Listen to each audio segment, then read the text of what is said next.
Piermont Remembers Take 3. Connie, are you okay with me using your image in your recording for Piermont Remembers? I certainly am. And what is your earliest Piermont memory? I have many early memories. I'm going to read my first memories and through the years. Please do. Go ahead. Start when you're ready. Let me take you on a little trip down memory lane. The memory lane of the Piermont I knew back in the late 30s, early 40s. My name is Connie Dillon. I was born in a mine hole in our family home, attended by my grandmother, who was a midwife with credentials from Naples, Italy. The mine hole was an area that was inhabited mostly by Blacks, with a scattering of Italian families who also lived there. The Bosco, Gallucci, and Guglielmo family are three that I recall. Our house burned when I was 4. We then moved to 321 Ferdinand Avenue, where I lived till 4 years ago. We lost everything. It's very vivid in my mind to this day. We were wakened in the early hours of the morning. My dad worked nights at the paper factory in town. So there was just our mother, my 2 brothers, and we 5 girls. My older brother was upstate at Cornwall, working with the Civilian Conservation Corps. Miss Lavinia lived next door to us. She took we 3 younger girls into the house for the night. I can still recall looking out her window, watching the fire, and seeing them pull a man out of the house from where the fire started. Miss Lavinia was a sweet Southern Black lady. In my mind, I see her stout, white hair, and always with a starched white apron on. She taught my mom and 2 older sisters how to make fried chicken and her Southern candied sweet potatoes. I know of no one who made them like she made them. I have never seen a recipe to compare with its goodness. It's a recipe we Savoya girls hoard. Her home was always open to ours, just as our home was always open to our neighbors. The Cook family were our direct neighbors. I believe that home is still family owned. The Kane family was also a close neighbor, as were the Cozarts, Dunbars, Cunninghams, and some I can't remember. In that area, the Bosco family had a little chapel erected to honor St. Cosmo and Damian. I don't think it was used too often, so it became a meeting place for a congregation of local Black people. Though I don't recall going to that church, my older siblings said they occasionally attended service and were always very welcome. I still recall the words of a song my siblings learned and sang often. I will not attempt to sing it for you, but these are the words. The blood comes streaming down, the blood comes streaming down. That blood came streaming down for me. One day when I was lost, Jesus died upon that cross. Jesus died upon that cross for me. It's really beautiful when it's sung in the Black church. A song with lyrics I will never, ever forget. Those were difficult days for most people. Our country was in the midst of a Great Depression. My parents were Italian immigrants. We would be considered a poor family, yet we were just like most people around us. We were happy and content, but this fire stripped us of everything we possessed. Dr. Berg was pastor of the then Dutch Reformed Church, now Piermont Reformed Church. They reached out to our family in our time of need. They helped us with furniture, clothes, but oh, so much more than that. They demonstrated God's admonition from his word to love thy neighbor. We became members of that congregation. To this day, I still attend that church. It remains a loving, caring, and accepting congregation, though small in number. In that era, daily the train would go to and from New York City. That was the wake-up call for the siblings in my family. Time to get up and get ready for school. They attended the Sparkill Grammar School and the Piermont High School. I remember my brother Mickey saying that he and the DeZaga boys and other local youth males would jump on the train when it slowed down in Sparkill, ride it to Piermont, and then jump off. Of course, parents only knew that after the fact. Our family never took the train south, but my older sister Anne recalls taking the train to Nyack with my mom. I guess Fairmont actually begins by the bridge at the bottom of Rockland Road intersection. On the railroad side was Berardi's store, now Canzone's store. Going north toward Nyack, there remains a big building with apartments, much as it was back in the day. The beautiful old early American house next to that is still standing. Across the street on the creek side, next to the bridge, was my grandmother's house. It was later torn down to widen the corner. It was the first house on that side of the road, right next to the bridge. We have pictures of that house, and it was a beautiful house. Right now, there's a new home with a garden-like entrance in its place. Next to that, the same brick house remains, pretty much as it was in the past. Today, I believe it is now a B&B.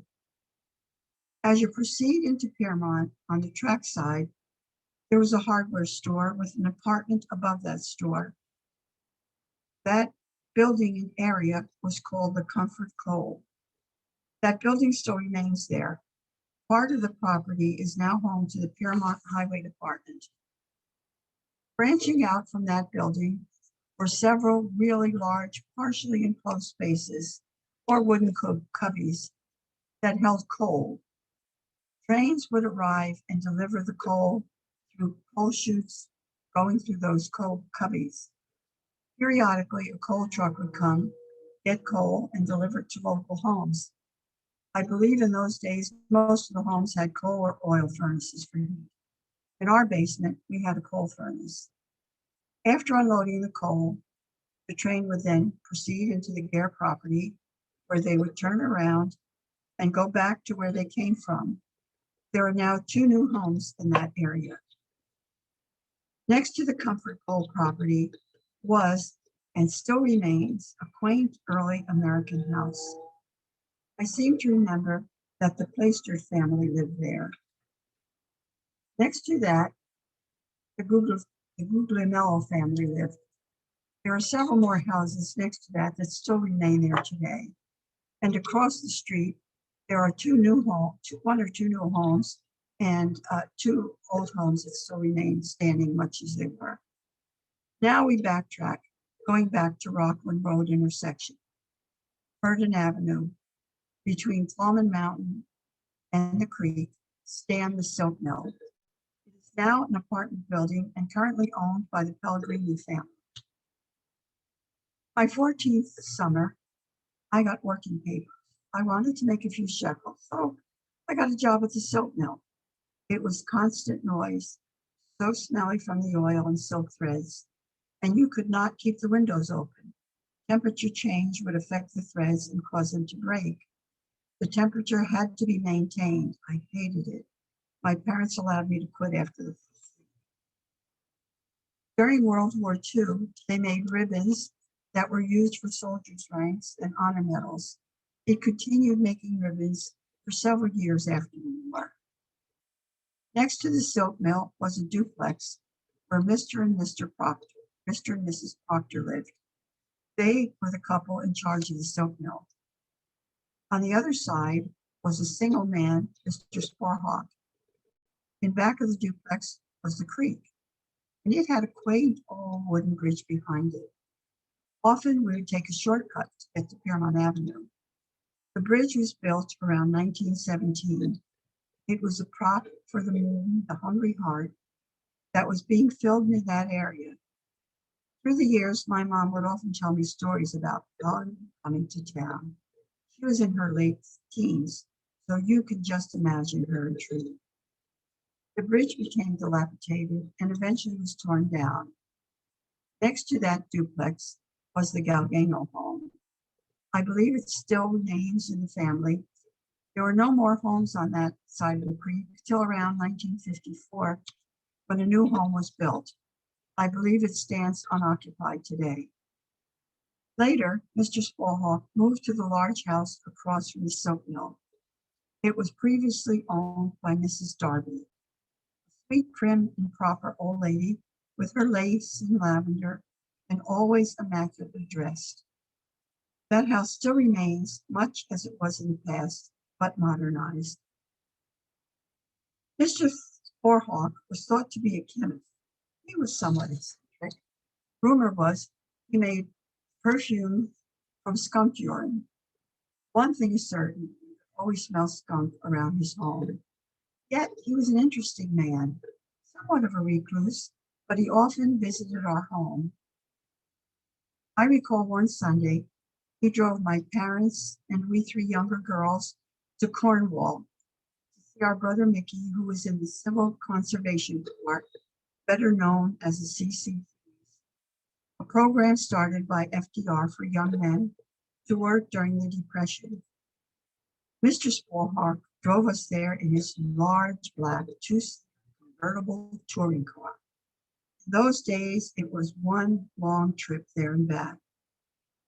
9W hugged the mountain. It was scary, but beautiful. It is called the King's Highway today. Later, the 9W of today was built. Take a drive on that old 9W. It still is an incredible drive. It takes you into the quaint town of Cornwall. Continue next to Mr. Sporhawk. Was a home still standing and looking pretty much the same as it did back in the day when the Wambergers lived there. Next came the Del Vecchio home and chicken farm. They killed and dressed chickens. People would come there to pick them up. It was a thriving business, real busy Friday and Saturdays. The large chicken house in back of the home was later converted into a family home and is still standing. The original brick house still stands on the property, modernized, but the facade has not changed much. Back in the day, they had an upstairs apartment where Dottie and Ray Holmes lived.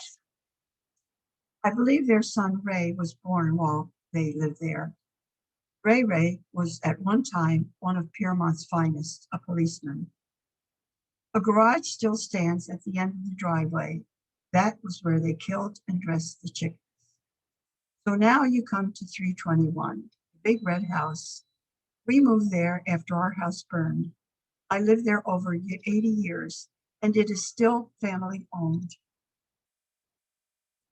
Then you come to the house belonging to the Hetricks, which was a two-family house. It was later purchased by the Sedlak family. Thomas, the father, was at one time a town politician. Later, it was remodeled into a beautiful one-family home by Alan Ruck, actor known for his role in Ferris Bueller's Day Off. Next are 3 duplexes. In the first was the Stevenson funeral.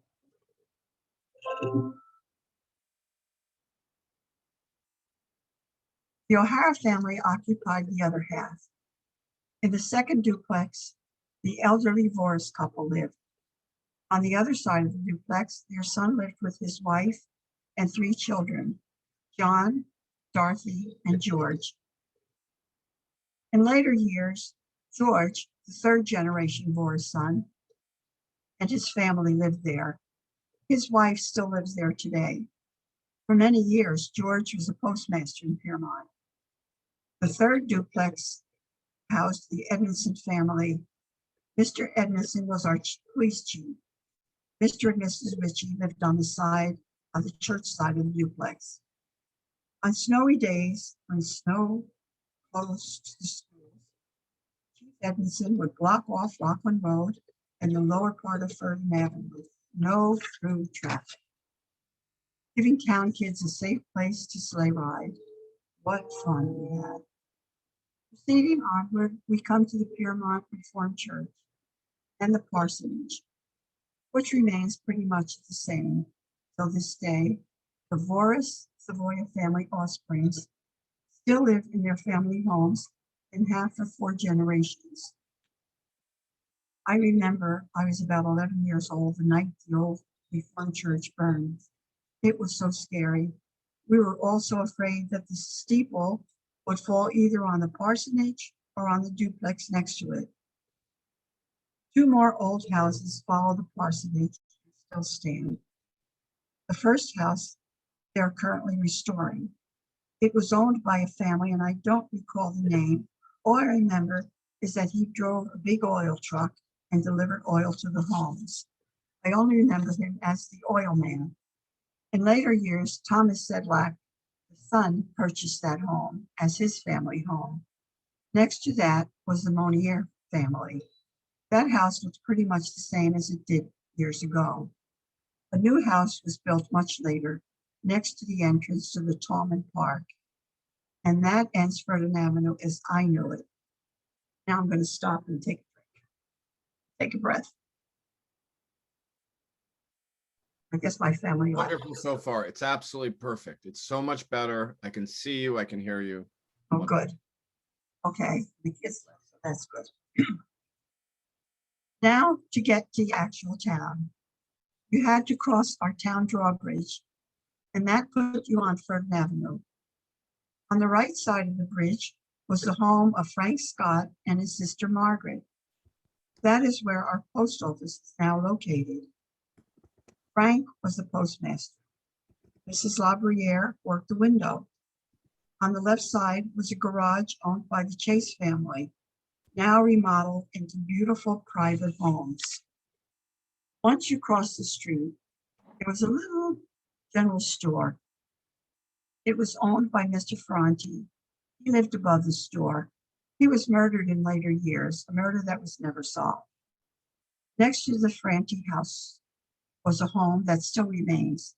At one time, it was owned by the Leroy Lynch family, father-in-law to our Danny Gosford today. Next to that stands the home where Mayor Hogan and his family reside. He was Piermont's mayor for many, many years. Next in line, still standing, is the home where the Hickey family resided. At the bend in the road that goes into Piermont is where the town honor roll now stands. The sidewalk and the park remains much the same. Across the street from the Hogan home was a duplex that remains there. Next to that, there was a beautiful big home that was owned by Mr. Kane. It was torn down, and its footprints stands Kane's Park. I don't know the details, but the house was torn down at the beginning of World War II, when the current bridge was built on part of the Kane property. It was built by the Army Corps of Engineers, making it easier for troops from Camp Shanks to get to the pier. Mr. Kane was the owner of the town hardware store. Pull to the left, that road takes you into Bogatown. On the bend of the road now stands the church. In the footprints of that building, there was a big building owned by the Masons or Shriners, and above the entrance was a large 3 gold-linked scroll chain, symbolic chain. I don't know what it symbolized, but that's how we recognized it. Proceeding into Bogatown, on the left, a well-known historical local family resided, the Stewarts. It remains pretty much the same. I believe it's still family owned. The Hergeth family also lived in that area. I was not familiar with Bogatown in those days, and this is all from my mind, and I can't tell you much about the rest of Bogatown. But now we head up to the railroad going into Piermont. The right side of the road remains pretty much the same. That area of town was mostly an area inhabited by families of Slavic, Irish, Polish origin. The Koza, Ventura, Retrovic, Oslica, McDonald, Petrovic, Siganic, Vladic, Evers, Bouchers, Kuzma, Durka, Gittris, Evers, and more I can't remember, all names, and many still remain in the area. Once you crossed the tracks to go into Piermont, on the left was Myers Meat Market. Across the street was the Sons of Italy Social Club, formerly Mr. Kane's hardware store, now a beautiful home. Every year, the Italian Society hosted a feast in honor of St. Cosmo and Damian. It was an exciting week. A man from Hoboken that we called Professor Dynamo started a band with the local yokels. They played every night during the festival. My brother Mickey played a clarinet in the band. There was dancing, all kinds of good Italian food stands run by local Italian families, game cubbies, rides, Ferris wheels, merry-go-round, and numerous kiddie rides, all brought in by the Carnival Company, contracted by the Sons of Italy Social Club. Fireworks shows, both aerial and on the ground. They were set off by the Jerome brothers, who were pyrotechnicians from Hoboken, New Jersey. My older brother, Mickey, was mentored by them, and in later years, he started Colonial Fireworks. He maintained that business for many years, till his passing at 93 years old. For many years, he did the fireworks shows for Piermont and surrounding areas. Now back to the butcher shop, and we come to a group of 3 stores, all connected. First was Maraglia's bar, now the thrift shop. Later, Maraglia's built a large restaurant across the street that still stands as a restaurant. And can we ever forget Kate Maraglia? In the second storefront was an Italian restaurant run by Joe Mazzucchi called Joe's Clam Bar. He made the biggest and best fried shrimp ever. Third storefront was a dry goods store owned by a Jewish man. I seem to think his name was either Jakey Davis or Jakey Sherman. There are apartments above these establishments. Today, they remain pretty much the same, but modernized. There were 2 Jewish ladies, Lillian and Pauline, who lived in that area. One was married to Joe Mazzucchi. I recall visiting them with my mom. Following that, there is now a newer home-like building. The original home on that property was torn down, and I really don't recall who lived there. Then came a bar. Piermont was a mill town. Many out-of-towners that were employed at the paper factory in town frequently visited those establishments, as well as the locals. I believe it is now a Mexican restaurant. Then came another building with 2 fronts. Our original post office was in that first store front. Next was the drugstore. It was a soda fountain at the entrance, and the drugstore was at the back of the store. They sold Dolly Madison ice cream, and that was the best ice cream pops ever. And they always seemed to be so very cold. The proprietor was Mr. Herban. Now we arrive at our village hall and police station, which remain pretty much unchanged. Back in the day, many locals had their wedding receptions upstairs. The next large building was an A&P store, now a fancy restaurant. All these stores had apartments above them. Following that building was the Delorens, a group of houses. First was the Del Lorenzo home. He was the town shoemaker. Next came the Conigliaro family. He was the local tailor. That was followed by Gerlach's Bakery. Today, those 3 buildings house local businesses. There was a building that was torn down right next to that bakery. I don't know who lived there, but for many years later, a new structure was built. Beautiful brick facade kind of a building. Next in line was another bar. Later years, it became a well-known restaurant, Turning Point. The actual facade remains pretty much the same as it did back then. I think my sister Anne was born in that apartment above the building 98 years ago. We now arrive at the corner store. That changed owners many times. I remember it as always being a magazine, newspaper, candy, ice cream, whatever. I don't recall the owners, as there were many. At one point, a Jewish man from Nyack ran it. The McDonald family also ran it for a spell. I think we still refer to it as the corner store, just like all the other stores in the business district. These stores all had apartments on the upper floors, and I believe they still do today. Across the street was Hogan's Diner, where M&M Bank now stands. My uncle, known to me as Mongo de Biaz, was a chef there for many years. He was also the night watchman at the silk mill. Proceeding north on the right side of the diner was a garage that was called Hergoth's Garage. It had an apartment above it. My mom's best friend, Lucy Memelo Barrett, lived there with her family, and that building still remains there. Just beyond that, the elder Memelo family resided. The home no longer stands there.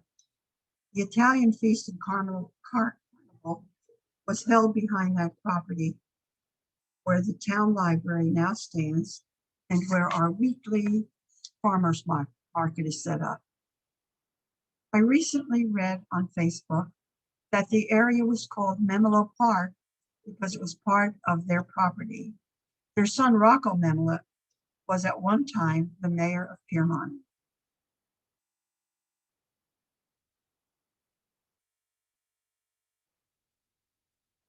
I can identify a few of the houses going toward the former high school and grammar school, but for the most part, I didn't go into that area too often as a youngster.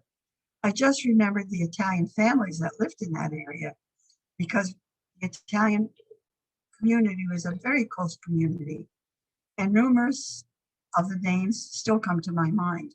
The Mercurios, the Mayos, Mizuki, Caputo, Pagnozzi, Isco, Gaddi, Cornetta, Montesano, Ito, Strapponi, Bordone, Berardi, Margata, Morelli, Lombardi, and more that I don't recall. But as I said, many of them are still in the area. I certainly remember the high school, which sadly was later demolished.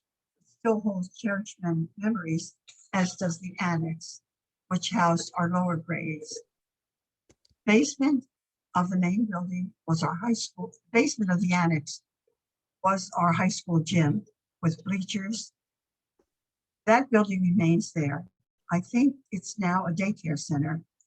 We then transferred to the high school building where we completed our remaining years of school.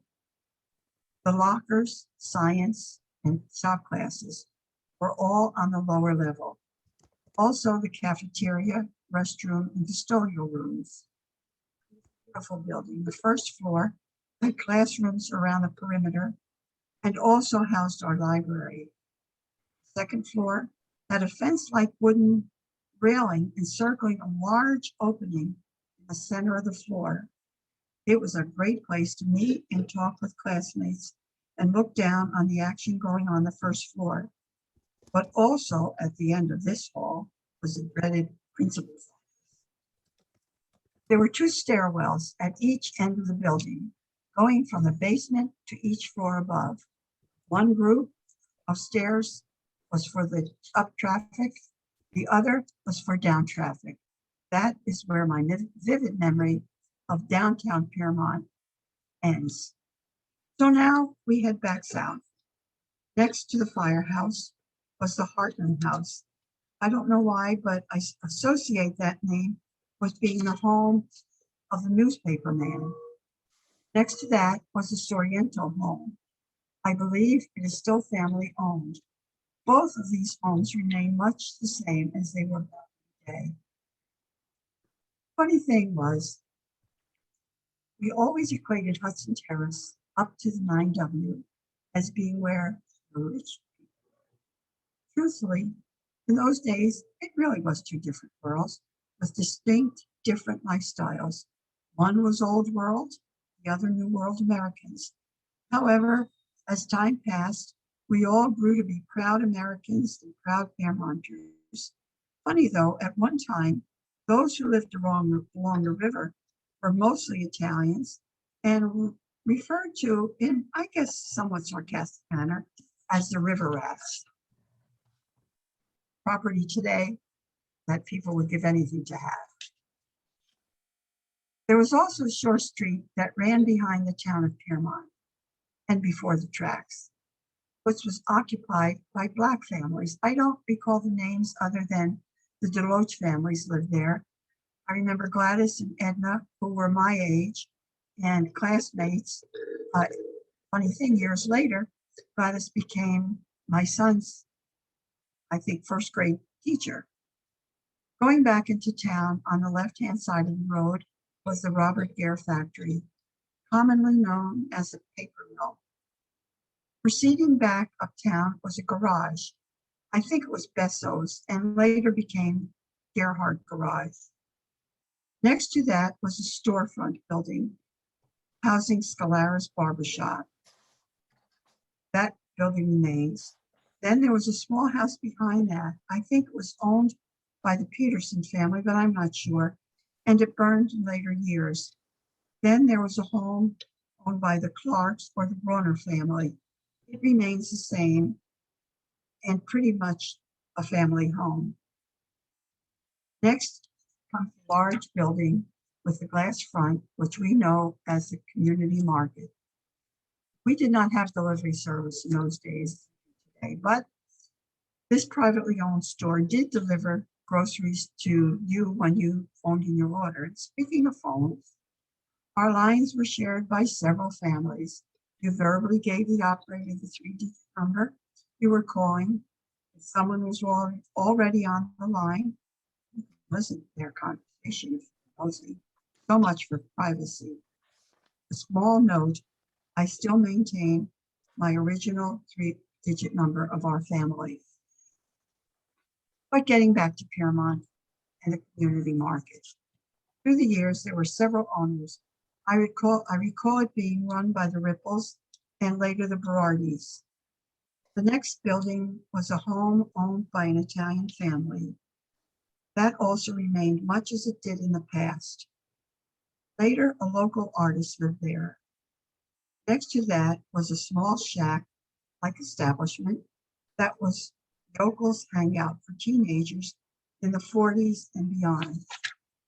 It had a jukebox, pinball machine, snacks. It was a local hotspot for teenagers.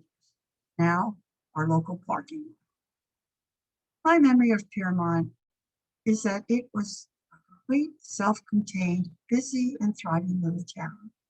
Weekly, we had a milkman, bread man, an ice man, a fish man. Napolitano's veggie truck would come. A cheese man from Westchester came every Friday afternoon with Italian items. Also, our insurance man would come to the house with payments. 2 Orthodox Jewish gentlemen came to town from New York City via the bus every week on 2 different days. Mr. Natchman and Mr. Goldstein.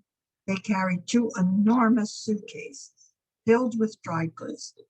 Mom would place orders with them, and they would return the next week with her stuff. Periodically, a rag man would come and buy all old rags and cloth. A man would come several times a year with a noisemaker, letting you know he was in town, ready to sharpen knives and scissors.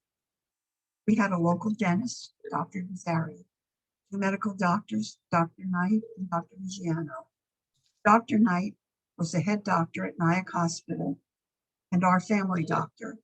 No specialists in those days, they did it all.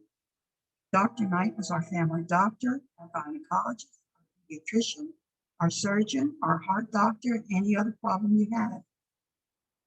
The buses ran frequently to Nyack and New York City. It was always special when Mom would take us by bus to New York City to do shopping for school. Because Piermont was a mill town with many bars, back in the day, Piermont was thought of as a rough little town. You heard of many brawls, but in reality, it was a safe town, loving, caring families who looked after each other. I'm an 87-year-old. In my day, our town was a truly integrated town.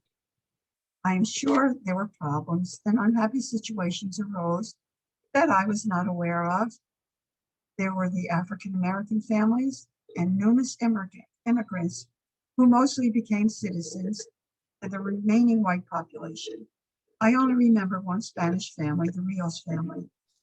That was the world I knew, where most Piermonters loved Piermont and loved being from Piermont. Piermont was a wonderful place to grow up in. It seems everyone knew everyone else. With party lines, it's no wonder. But we were a caring community, living in a safe environment that we all loved and still love today. The sad thing is that today we are no longer a small river town as we were in the past. We became gentrified as progress changed our community. That comes with change. Change can be both good and not so good, but you can't change change. It just happens. And who wants to remain stagnant anyway? The quaint beauty of Piermont began its metamorphosis long before my town. It no longer is the rural town of the Piermont I knew growing up, nor was it the town my mother knew growing up. I just wonder what changes will take place in the next 80 years when the century changes, when people look back to my good old days in Piermont, when I could stroll down the street and say hello to familiar faces. Almost every face was a familiar face. It was rare to see someone that you didn't know. You knew you were always being watched. If you did something wrong, it would get back to your parents before you got home. Just what will it be like in the future? None of us know, but I truly thank God for my wonderful, happy, and content past here in Piermont. There is not one thing I would ever change. There are many things about Piermont I don't know or understand, but I trust God for my present and for my tomorrows. And that brings me to the end of this saga. These are all things from my memory. Someone might have a little change in it, but this is as I recall my past. Thank you for listening. Thank you, Connie. You're welcome. My pleasure. Can you hear me clapping? I can. Thank you. That was wonderful. Can you see me crying? Aw. I'm a teary person, but that's right. It was wonderful. It was it's so valuable. I think for anybody who's writing about Piermont, I Well, can't. you know- I have to pick a little.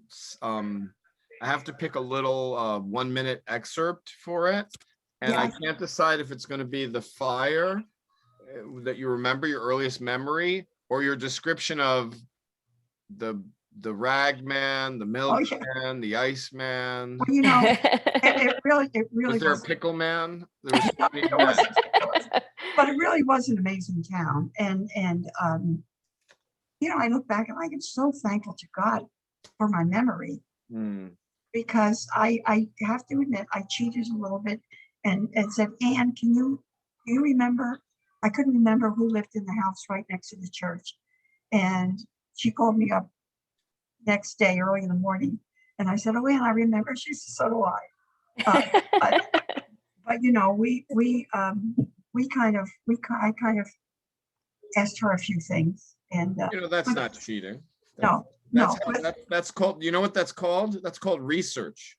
We're being resourceful. Yeah. but you know, truthfully, most of it, I would say 99% of it, and I'm so thankful for my memory. It's amazing. Yeah. You knew every single name of every house Yes, you I knew. It was did. amazing. And I'll tell you, I went through the alphabet 1,000 times. Was it Mr., whatever? But It was I wonderful. changed it some. But thanks for letting me do that. I initially did it for my kids because they, you know, they grew up in Piermont. Yeah. Like I said, Fervent Avenue, we were 3 generations, or almost 4 generations of kids. I grew up with kids that my kids grew up with kids that I grew up with. And Wow. it was just a great place to grow up. Well, That's I'm very amazing. glad that we had your that was your daughter, My daughter-in-law, your daughter-in-law. my grandson. I'm so glad that they came by because Me the too. change Right. just made it so much better. We were All able, right. we That's good. could see you and hear every word. Well, initially you said you wanted to do it 8 o'clock and I said 7. I know. Yeah, I've been accused of always trying to get my way. Connie. You got to know me real quick. So, all right, Got it pretty quick this time. that was wonderful. So I'm going to go ahead and stop the recording. Okay, thanks.